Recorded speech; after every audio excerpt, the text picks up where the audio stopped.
Amen. Open your Bibles with me, if you would, to Luke chapter 2. We're going to begin in verse 22 here in just a moment. I think now that it is December the 1st, we can all agree that we can say, Merry Christmas. Thank you very much. That was nice. Some of you have been saying it since October, and that's too early, but now we're hopefully all on the same page. My goodness, I hope you've had a great week. More than likely, you have had time with family this week. Some of you may still have family gatherings that are going on, and I think it's great. And I don't know if your family gatherings are anything like ours. Usually it turns into like storytelling time. You know, we're reflecting back on something funny that happened, and it's often pretty common that pictures start to come out. This is the way it was, Michael, when I was growing up. We were not organized with photo albums. We had a cardboard box that was just filled with photos. And kids, I don't know if you realize this, there was a time in American history where photos were printed on paper. It was like a thing. And you would go get them printed, and your friends would say, hey, can you get doubles? I want a copy, right? You remember those days? Or if you really wanted to spend the money, you got triples. But anyway, and so we would pull out this cardboard boxes, and then on the back, it would be written like, you know, this is so-and-so and so-and-so on what date. That was our logging. Does this ring a bell to anybody? Okay. It's not that way anymore. So now, like, our phones are so smart. Like, I will get like this prepared video with animations and music, and like, here's Christmas 2012, and I can go back and watch the movie. It's awesome. So much fun. And that's definitely a common thing in holidays, but in our family, like, it happens all the time. And in fact, I don't know if this is a phrase that exists outside of our family, but in our family, photo dumping is a thing. Like, especially when the girls are with the grandparents, it's like, hey, here's my photo dump for the last week or three. Does anybody else do this, or is this exclusively Smith's? Okay, great. So, but I'll be honest with you, I love kind of going back to those stories or to those moments, and pictures certainly help us do that. And when we do, for us, a lot of times the baby photos come out, you know, and they're fun, they're sweet, they're silly, the faces and all the things. And I want to kind of go back actually to October of 2003 for us, because this was the time in our life where hope came from a baby. And I want you to hear that phrase. I'll repeat it several times this morning.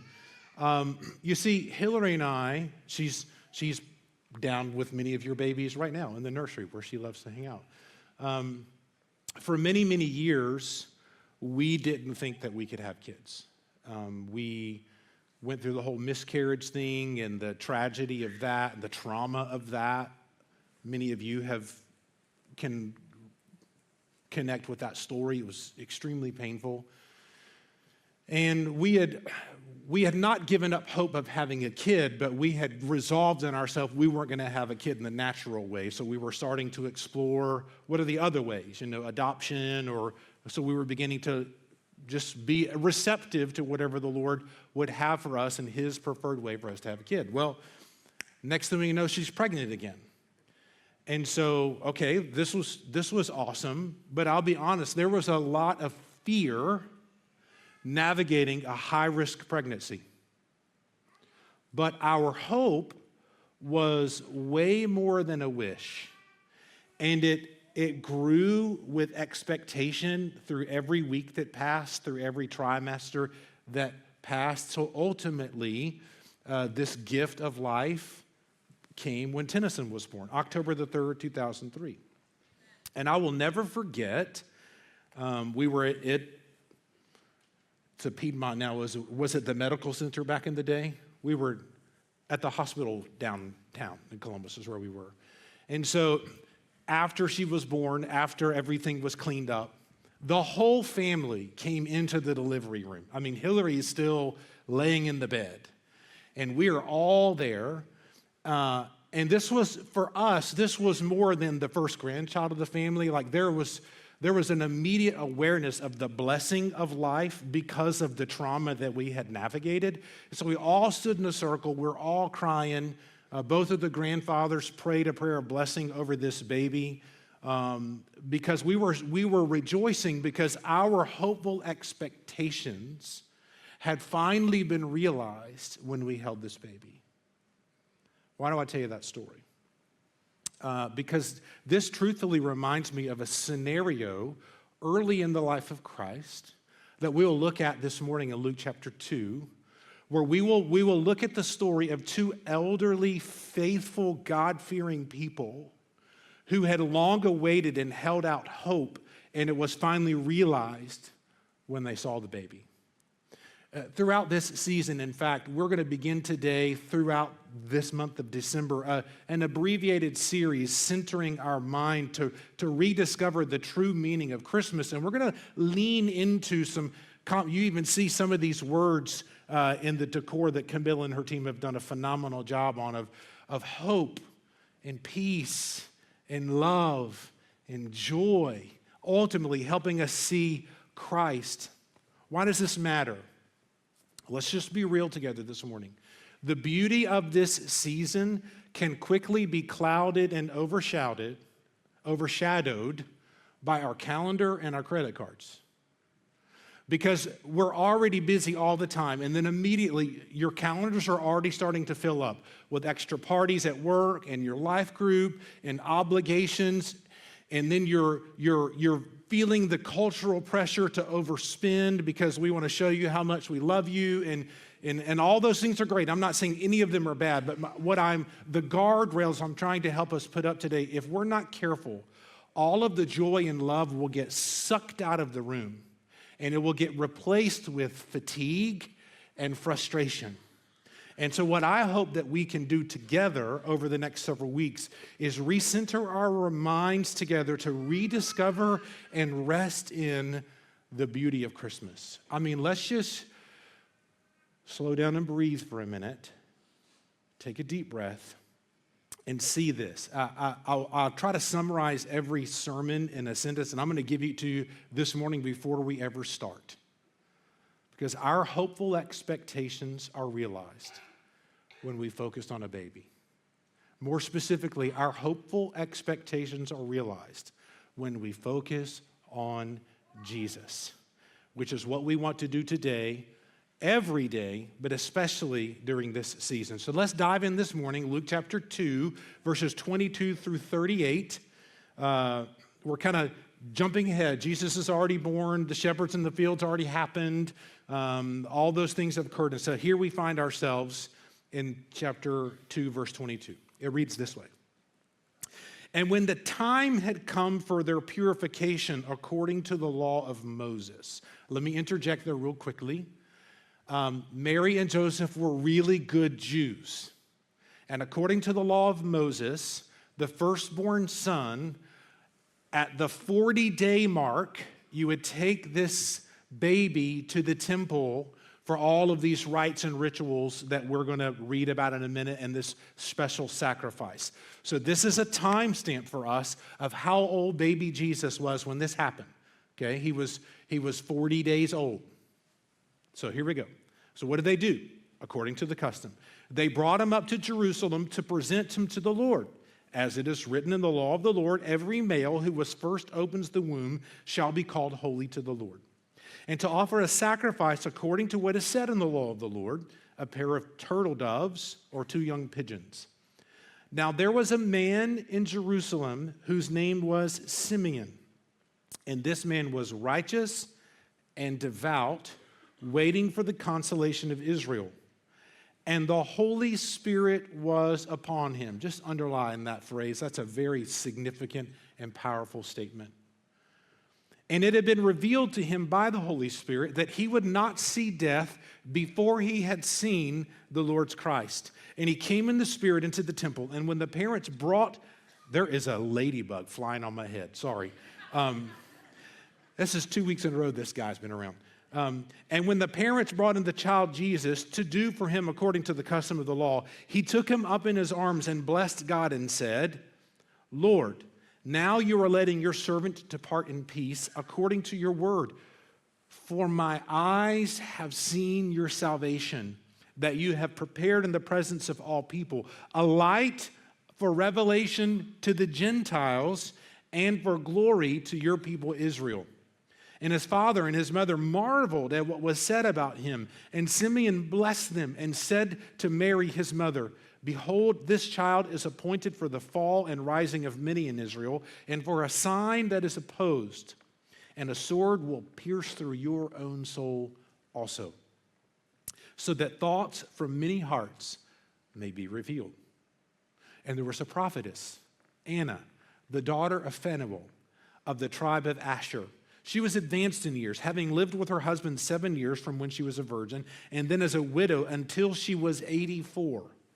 She did not depart from the temple, worshiping with fasting and prayer night and day. And coming up at that very hour, she began to give thanks to God and to speak of him to who all were waiting for the redemption of Jerusalem. There's so much power in what we have just read. Let's dive in together, because I want us to learn from these two elderly, God-fearing people who lived with hope and expectation that was finally revealed when they looked at Jesus. So if you're building that outline in your worship guide, or here's the first thing I want us to see. Hope requires waiting.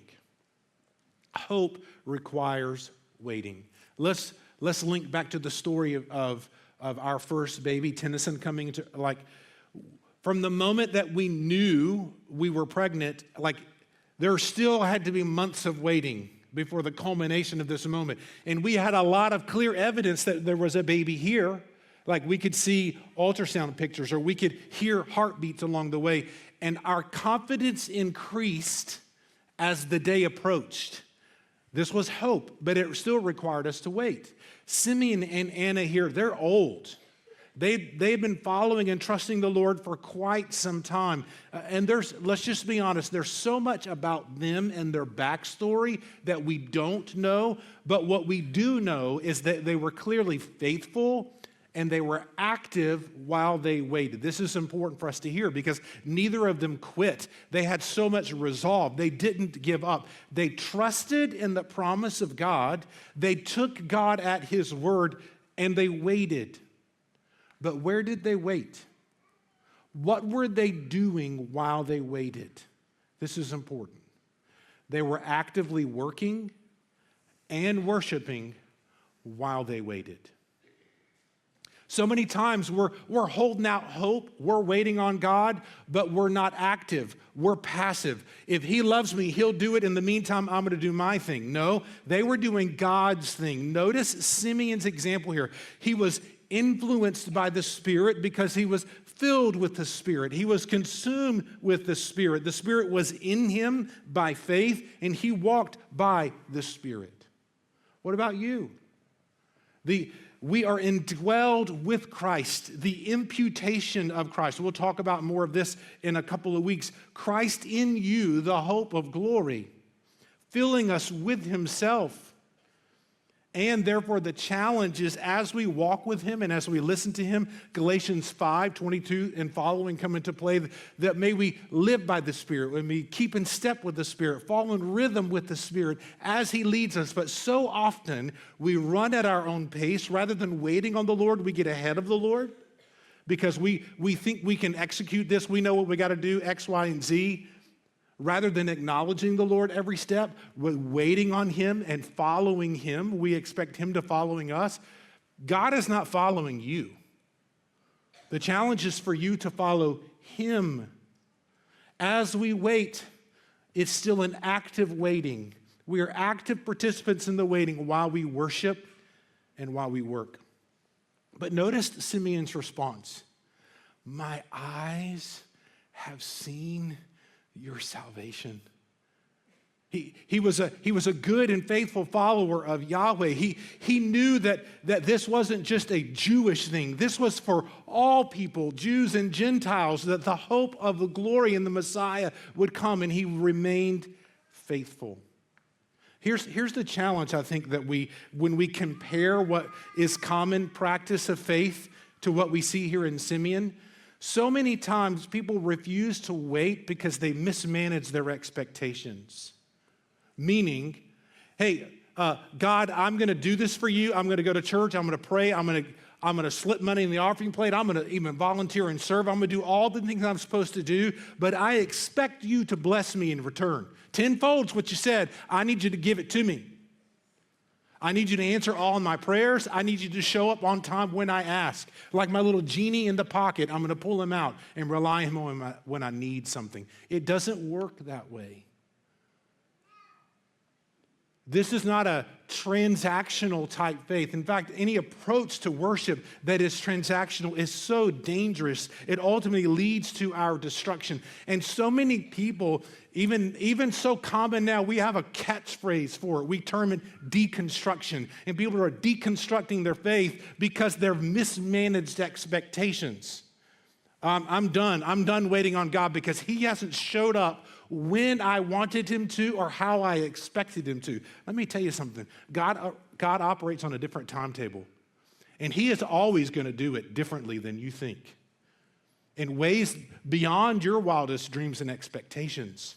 This isn't a matter of trusting God and allowing him to meet my expectations. This is a matter of me being faithful, trusting that hope waits. And even if it is different than I ask or think, I will remain faithful. I will trust him and I will wait. Even in the words of Job, you can write this down and read it later, Job 13:15, where he says, even if he kills me, I will hope in him. I will still defend my ways before him. So one way for us to rediscover Christmas and to be engaged throughout this process is to commit to work and to worship while we wait for as long as it takes. Here's the second thing I want us to see. Hope is more than a wish. Hope is more than a wish. Let's just be honest. Our human language is so messed up. Like we use words the wrong way in the wrong time, and which is where slang comes from. I mean, and don't think it's all about the new generations. You and I had our words too, okay, that we would use for things. And so, but the word hope is so misused. And we use it wrongly. I want to explain to you in just a minute, but needless to say, like vibing, low-key, and drip just hit different these days. Like they're different words. And so I don't intend necessarily even let this be like a cultural exposition on slang. My point is simply this: words matter. And in the text today, we don't necessarily see the word hope used, but we certainly see the spirit of hope lived out. Sadly, oftentimes in modern language, hope is a synonym or interchangeable with wish. Like we'll even use it around our Christmas list. Kids will say, I hope I get the new game console this year. Well, that's not hope. You're wishing for something. I hope I get blank for Christmas. No, that's not what hope means. That is wishing for something. But let's show ourselves some grace, because actually that use or that concept of hope actually harkens back to the ancient Greek meaning of the word. I don't know if you realize we very much live in a Greco-Roman society. And so even some words that have carried forward bring with it Greek philosophy. This is one of those words. For us to live out and understand hope, we've got to kind of go back and understand the difference between the Greek ancient use of the word and the Hebrew or biblical use of the word. In Greek culture, hope recognized that human beings could express hope just in their nature, and it reflects both a good experience and a bad experience. Hope for the future was a projection of my own subjective possibilities. In modern vernacular, in modern concept of philosophy, this is where the idea of the power of positive thinking comes from. Or when I say something negative, I can actually project that negative thing into reality toward the future. All of those mindsets actually stem from the Greek ancient philosophy where they would get the word hope. It don't work that way. Biblical hope, ancient Hebrew hope, avoids any subjectivity. In fact, it's founded on something that has a sufficient basis for its fulfillment, and ultimately that is in God himself. God and his redemptive acts as they culminate in birth, in life, in death, ultimately in the resurrection of Christ and the resurrection of our bodies into glory one day. Hope in the true biblical sense, it literally could be defined as to wait or to look with eager expectation on God to show up. That's the ancient Jewish or biblical meaning of hope. It's this notion that God is gonna show up, that God is reliable, that God is worthy, that God can be trusted to always keep his word. Hope, in other words, hope in the ancient biblical sense, hope is confidence in God's power to keep his promises.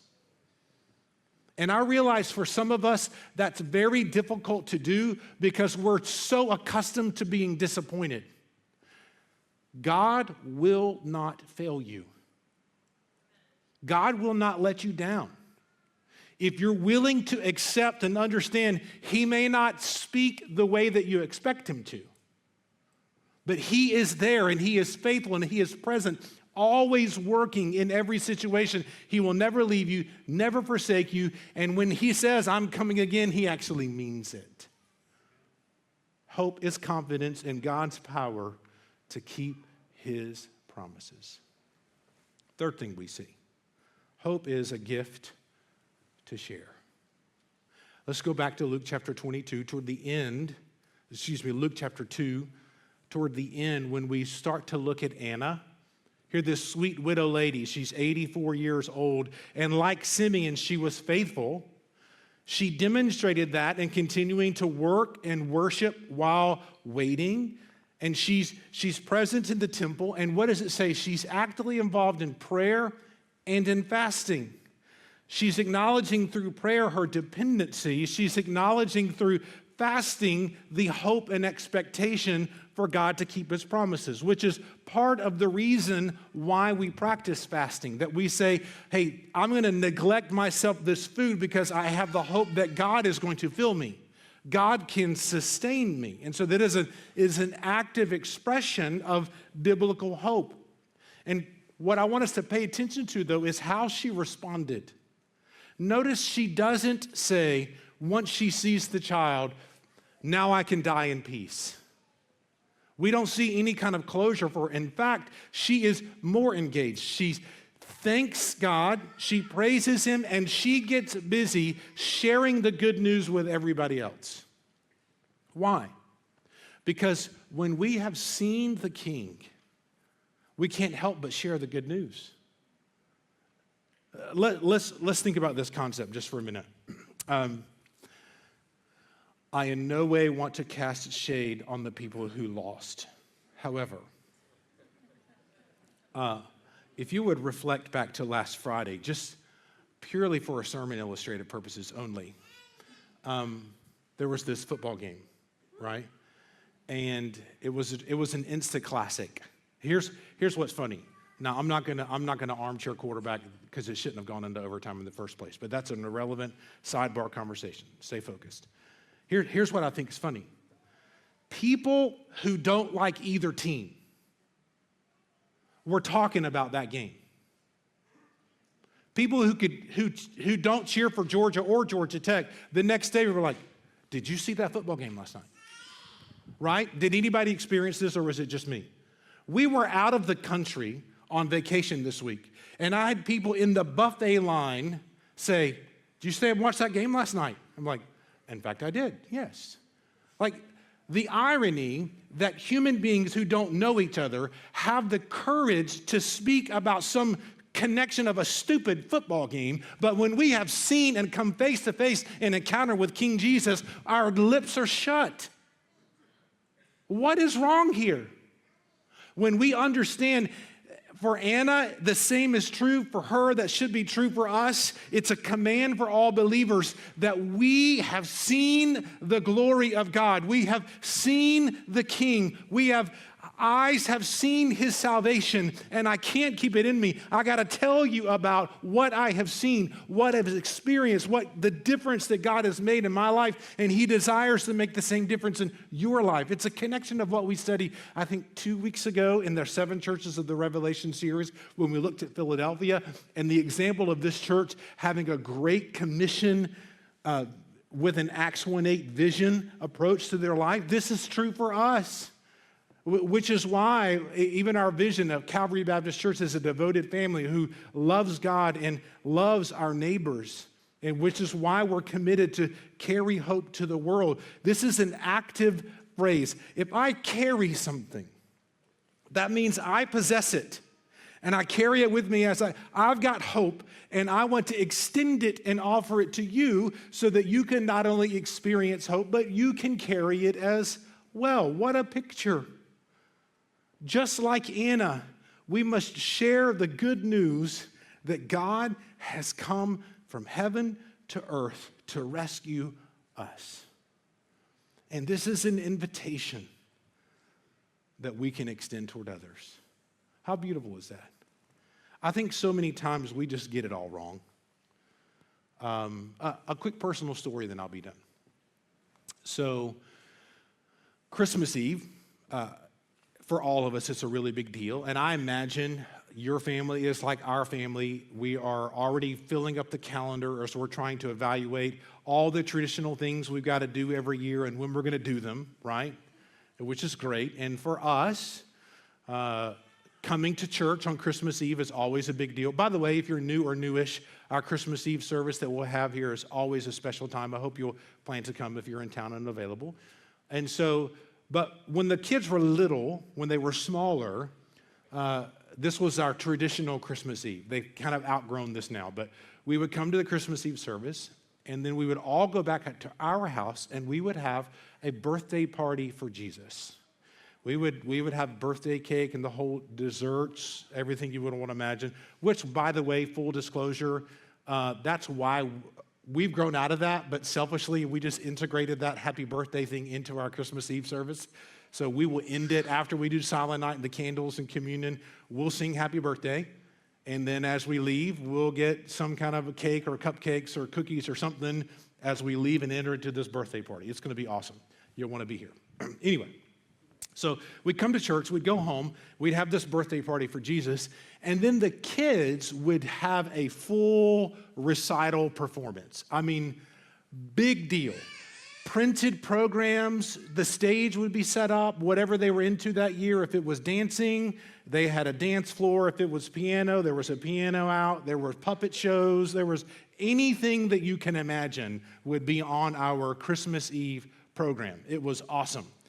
And it was a really big deal. And so probably one of the best memories, and Jed doesn't know, I'm going to say this. You guys will have to tell him later. So Jed, one of my nephews, he was probably 3 years old at the time, and he was too young to do anything. Like Jed wasn't into anything. And so he was going to preach is what he was going to do. And so Jed got up as a 3-year-old and delivered one of the most epic 30-second Christmas sermons you've ever heard in your life. It was so profound. This is what he says. He held his hands like this. Christmas is about giving. It's not about getting. You might think you want a transformer or some new curtains. I don't know why he thought that. But Christmas is about Jesus. Christmas is about giving. It's not about getting. And here's what I think.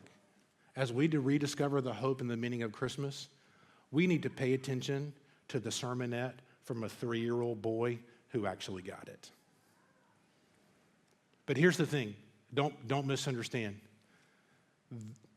The giving is not even about you giving gifts toward other people. And there's nothing wrong with it. Don't hear me wrong. There is nothing wrong with you filling your calendar with family things. There's nothing wrong with you doing all the stuff. Have fun. Here's my point. Don't miss the meaning of it all. Rediscover the hope and the expectation that the greatest gift that you can give is not something that's on their list. The greatest gift that you can give is Jesus. We're gonna circle back through next steps in just a minute, but here's my challenge. I really want you to think through this morning.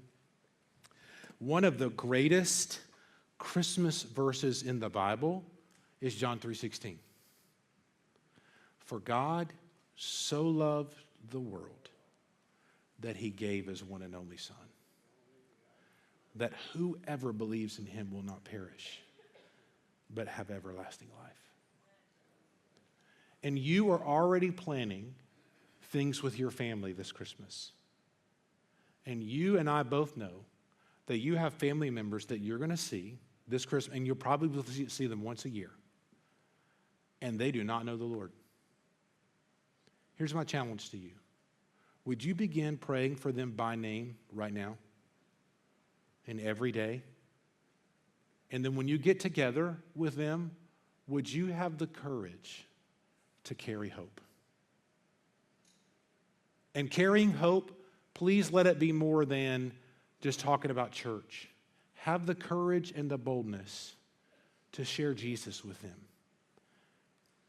That God sent Jesus on a rescue mission, that we have a sin problem we can't fix.